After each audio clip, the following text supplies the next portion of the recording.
আসসালামু আলাইকুম প্রিয় ভাই ও বোনেরা। আশা করি আল্লাহ আপনাদেরকে ভালো রাখছেন। আলহামদুলিল্লাহ আমি আল্লাহর রহমতে অনেক ভালো আছি।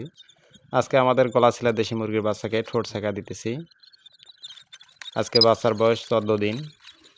দেশি মুরগির বাচ্চাকে ঠোঁট সেঁকা দেওয়া খুবই জরুরি, কারণ দেশি মুরগির বাচ্চাকে যদি ঠোঁট সেঁকা দেওয়া না হয় তাহলে এরা প্রচুর ঠোকরাঠুরি করে এরা এমনকি রক্ত পর্যন্ত বের করে। তাই ঠোঁট সেঁকা দেওয়া খুবই জরুরি। আমি 14 দিন বয়সে ঠোঁট সেঁকা দিতেছি, কারণ 14 দিন বয়সে যদি ঠোঁট সেঁকা দেওয়া হয়, 12 থেকে 14 দিন বয়সের মধ্যে যদি ঠোঁট সেঁকা দেওয়া হয় তাহলে এরা মারামারি শেখে না।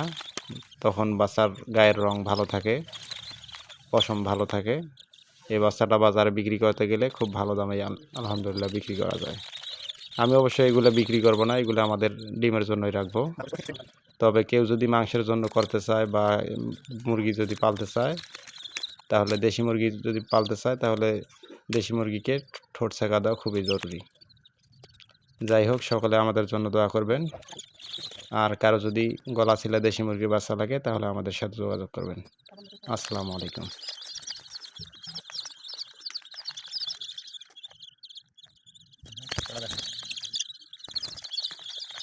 দেখা